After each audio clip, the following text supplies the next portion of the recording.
News CNN.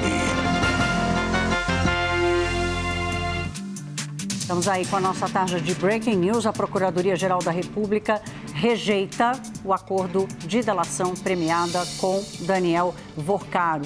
Essa já era a expectativa desde a semana passada, depois que a Polícia Federal rejeitou pela segunda vez o acordo, alegando que essa segunda versão também estaria resistindo a apresentar fatos inéditos, provas inéditas, numa resistência de Daniel Vorcaro a indicar, afinal de contas, com mais clareza e com mais contundência, com mais consistência, todas as práticas de fraudes financeiras, das suas relações com os três poderes em Brasília. Aí a expectativa, assim como foi da primeira rejeição, a expectativa recaiu toda sobre a PGR, que na primeira versão não chegou a sinalizar que não fecharia um acordo.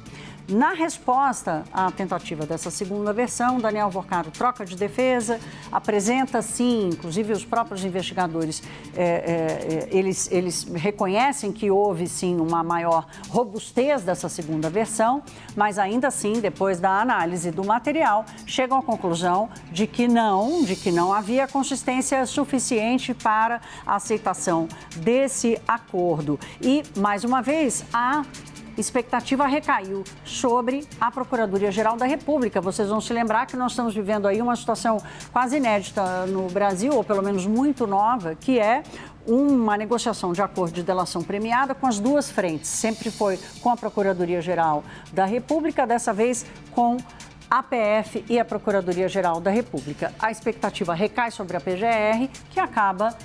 Primeiro começa a sinalizar, olha, aqui também a coisa está subindo no telhado e acaba, portanto, rejeitando este acordo. E aqui, gente, tem uma série de consequências e coisas que vão passar a acontecer a partir dessa rejeição. Por exemplo, Daniel Vorcaro hoje está numa regalia danada na Superintendência da Polícia Federal, numa cela especial, e ele estava ali na condição de entregar esse acordo e fechar esse acordo de delação. A gente começa a tratar desse tema com o Matheus Teixeira, que chega de Brasília com as informações. Matheus, bem-vindo à Hora H. Boa noite.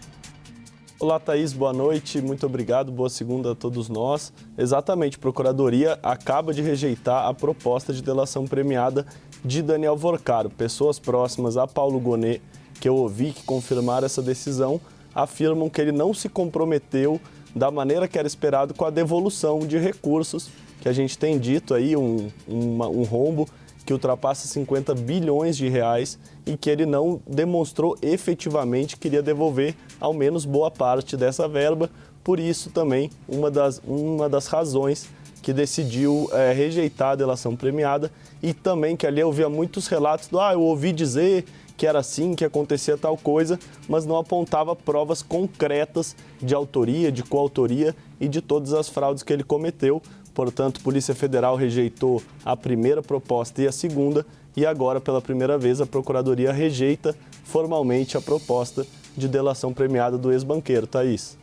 Agora, Matheus, rapidamente tem essa expectativa. O próprio ministro André Mendonça já havia pedido à PGR para se manifestar sobre a prisão de Daniel Vorcaro. O que a gente pode esperar agora? A própria PGR tem que sinalizar se recomenda a transferência dele para uma penitenciária comum, por exemplo? Há algum tipo de preocupação com a segurança, por exemplo, de Daniel Vorcaro? Exatamente, Thaís. A Polícia Federal já recomendou a transferência de presídio depois de rejeitar a proposta de delação, e agora estamos na expectativa sobre qual será a posição da Procuradoria-Geral da República, porque a PF recomendou, o ministro pediu um parecer da PGR, a PGR ainda não se manifestou. Mas o que dá para dizer com clareza, Thaís, é que essa negativa da delação premiada indica sim que ele terá um tratamento com menos privilégios do que ele vinha tendo até agora.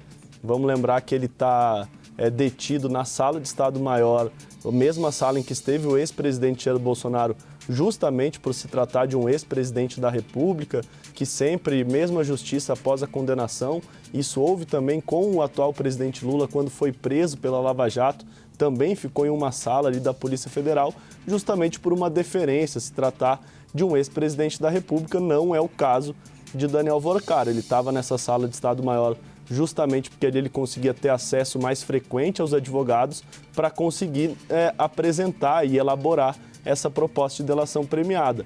Nesse espaço ele podia conversar com os advogados de 9 da manhã às 5 da tarde. Quando está preso em um presídio comum, o acesso é muito mais restrito e, portanto, dificultaria na elaboração dessa proposta de delação. Como a Polícia Federal rejeitou, ato contínuo pediu para ele deixar esse espaço em que ele tinha mais regalias, mais privilégios. A Procuradoria-Geral da República nega a delação premiada, ainda não deu um parecer sobre a transferência dele de presídio. Claro que pode levar em consideração esses fatores que você acaba de mencionar em relação à segurança de Daniel Vorcaro, por ser um preso ali com uma sensibilidade política muito maior que qualquer outro, mas geralmente nessas situações, quando há uma negativa de delação, vem acompanhado também um pedido e uma sugestão ali de que ele tenha menos regalias do que vinha tendo enquanto estava negociando essa colaboração premiada. Dá para dizer que sim, é um primeiro indício de que ele pode ser transferido para Papuda, para um presídio comum, presídio federal aqui de Brasília, mas a gente ainda aguarda a formalização desse pedido da Procuradoria e depois a decisão, porque a palavra final, importante a gente frisar, vai ser do relator, o ministro André Mendonça. Obrigada, Matheus. A gente já volta com você. Qualquer novidade, você já nos chame aqui. Vou colocar na conversa Juliana Lopes e Pedro Venceslau. Juliana, começo com você. A PGR claramente mudando de posição daquilo que ela sinalizou na primeira versão, em que ela resistiu ali, não deu nenhuma sinalização de que rejeitaria, né? Acabou recebendo uma segunda versão, em função de toda a mudança feita na defesa de Vorcaro e também o fato da Polícia Federal ter feito a primeira rejeição. Então ela diz, olha, eu nem precisei negar a primeira, eu já recebi uma segunda. E agora se posiciona contra esta também. Qual é a leitura política disso? Tem uma leitura política sobre a PGR estar sendo pressionado, ou o próprio Procurador-Geral da República, Paulo Gonet, e se posicionando. A gente lembra que lá no começo dessa história, ainda ali, durante a prisão de Daniel Vorcaro, houve um atrito, né? Pelo menos uma colocação desse incômodo pelo ministro André Mendonça com a PGR, que não havia se manifestado sobre uma prisão preventiva do ex-banqueiro do Master, né? E isso estava muito claro ali na decisão, ele fazendo uma cobrança à Procuradoria-Geral da República, dizendo que precisava ainda analisar muitos documentos. E de lá para cá, o mundo político foi observando essa postura cautelosa, né, da PGR com bastante atenção e enxergando que nessa resposta, na segunda possibilidade de delação, seria uma PGR que sairia do muro, né, que se colocaria ali em relação a essa questão específica sobre a delação de Daniel Vorcaro. O que a gente observa é ainda um tom mais cauteloso em relação ao que está sendo colocado pelo ministro André Mendonça, colocado pela Polícia Federal, e esse tom cauteloso é o que chama bastante a atenção da política. Para além disso, a gente tem todas as questões que envolvem uma possível delação de Daniel Vorcaro, como é que isso poderia impactar o cenário político desse ano, que é um ano eleitoral, expectativa de que isso pudesse respingar para vários políticos da esquerda e da direita, e aí tem ali um respiro, de alguma forma, do mundo político sobre o que poderia surgir de uma eventual delação de Daniel Vorcaro, que agora não vai surgir, porque isso foi rejeitado pela Procuradoria-Geral da República e não vai acontecer essa delação agora pela segunda vez. Agora, entender exatamente, Thaís, se esse respiro ele faz sentido, porque a gente tem que sempre lembrar que, apesar da delação ela não acontecer, pelos motivos todos que estão sendo colocados, tem muito material sendo analisado, né, que foi colhido pela Polícia Federal. Então, assim, uma delação ela não acontece, algumas pessoas podem não ser colocadas nesse jogo que está sendo construído. Mas tem muita coisa a ser analisada, a investigação continua, não quer dizer que ela ficou paralisada. Exato. E muitos pontos dessa investigação, conversas e muitos atores políticos ainda podem surgir a partir do material que já foi colhido pela Polícia Federal. Então, é preciso a gente balancear, porque não significa um impedimento da investigação, mas ela não vai avançar a partir de fatos novos que pudessem ser colocados por Daniel Workar. Não, excelente ponto, porque e isso é uma coisa, aí o que eu vou passar para você, Pedro, que é uma outra leitura sobre o posicionamento da PGR, que já foi feita na semana passada sobre a recusa da Polícia Federal, que num primeiro momento a gente pode olhar e falar assim, não, realmente, se não tem consistência, se não tem ineditismo, se o cara não avança na confissão das coisas que ele fez, então não pode mesmo, quer dizer, não pode banalizar o instrumento da delação premiada. Ao mesmo tempo, eu ia falar au même temps, jogar meu francês fora aqui, tem uma leitura, Pedro, de uma grande pizza sendo costurada aí. Lembrando a relação, por exemplo, de Paulo Gonet com ministros do STF, que tem implicação no caso, né? E aqui não é uma versão dos fatos. Dias Toffoli com a história do resort da sua família e o ministro Alexandre de Moraes com o contrato com o escritório da esposa, de sua esposa, são fatos reais e que aí, portanto, essa versão de que uma pizza estaria sendo preparada, ela é alimentada por fatos reais. Nós não estamos inventando nada aqui, eles assumiram já a existência dessas duas relações. E aí, qual é a sua percepção, Pedro, nas suas conversas com Brasília, de que essa pizza pode mesmo sair ou não? Olha, porque nesse primeiro momento, a impressão que ficou é que o Daniel Workar quis fazer uma delação seletiva, preservando alguns políticos, preservando os amigos, fazendo uma delação mais pontual. Não deu certo, passou para uma segunda tentativa, que também não funcionou, porque havia um certo temor em Brasília de que essa delação do Daniel Workar pudesse atingir em cheio o Supremo Tribunal Federal. Porque o que ele teria para entregar, além daquilo que a investigação já tem em mãos, seria, por exemplo, as relações com o Dias Toffoli ou com o Alexandre de Moraes. E aí isso criaria uma situação bastante desconfortável na relação entre o Judiciário, a Polícia Federal, a PGR, o governo, o Congresso e etc.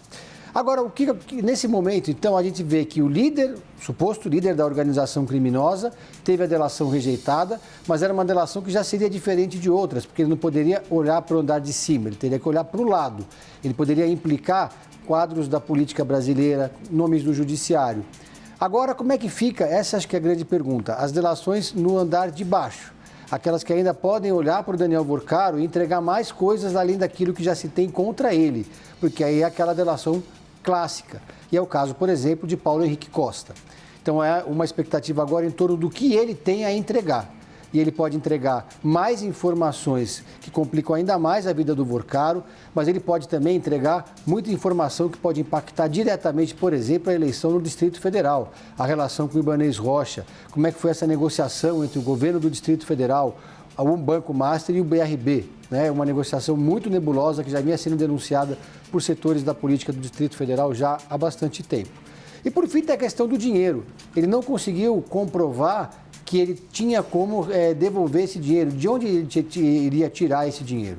Eram os precatórios, mas os precatórios eles podem ser utilizados dessa forma, quer dizer, ele queria que desbloqueassem recursos dele para poder pagar.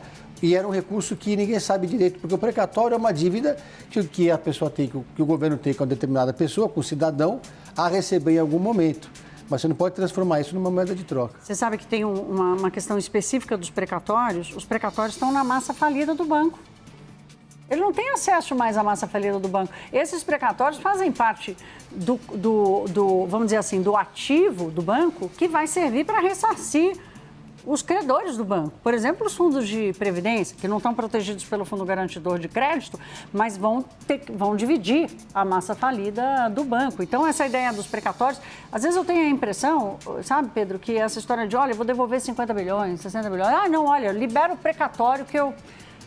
existe claramente uma tentativa de esticar as cordas e sabe, flexibilizar as regras e a realidade para dar conta disso.